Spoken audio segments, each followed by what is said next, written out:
It's mind-blowing. It's so bananas. Like, even being healthy, fitness. They're connecting fitness with a right-wing idea. Yeah. Like, Yeah. So, Doc, to your point about what we can agree on, I think most of us can agree that we should be healthy. We should have better ingredients in our food and know where our food is coming from, and clean grass or clean water and green grass, as you said. JD Vance went on Joe Rogan's podcast and they talked about that. well, they're also inviting. So one of the weirdest things is if you are on the wrong side of their ideology, like if you're aligned with Trump, like RFK Jr. is, now all of a sudden I've seen like people on the left that are trying to dismiss a lot of the things that he says about additives in food, about atrazine, fluoride in the wall, all these different things, because now they're connecting not having toxins in your food with a right-wing idea. It's crazy. It's mind-blowing. It's so bananas. Like, even being healthy, fitness, they're connecting fitness with a right-wing idea. Yeah. Like, Yeah.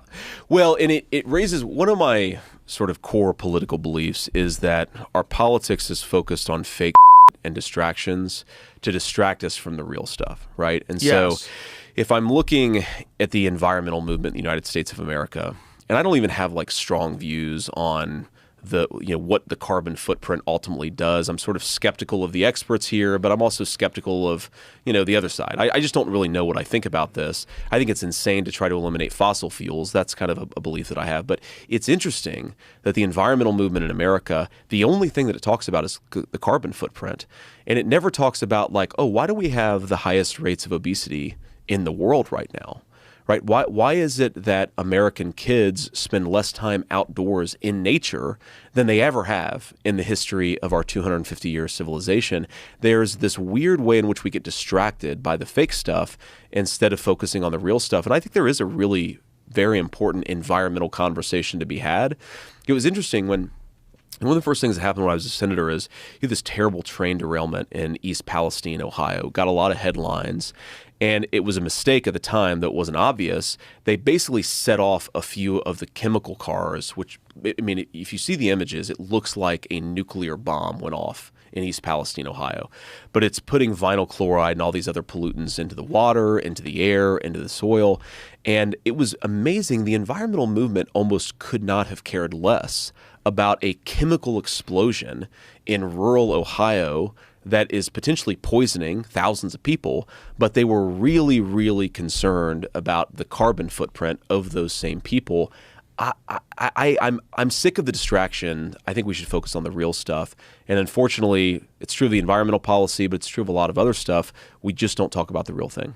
I should be clear, I don't think either one of them were on speed. That was just a doubled up video that we got there. Unless you have a different diagnosis, maybe. But is that the point that what RFK has now done by injecting this idea that we should be talking about things, that might be the widening of the tent that we need more than anything else? So someone who maybe is a little bit afraid of Trump for whatever their reasons might be, they might look at the ingredients in their children's cereal and say, boy, we really do have to do something about this. Well, I certainly hope so. And, I think a lot of people have written RFK Jr. off because of some pretty wild-sounding conspiracy theories that he has been painted with that brush, at least. But, if you actually sit down and talk with this man, and I have both on camera and off, and really look at the research behind what he says, we truly do have the ability to change the health of America, and we can do it in a generation because the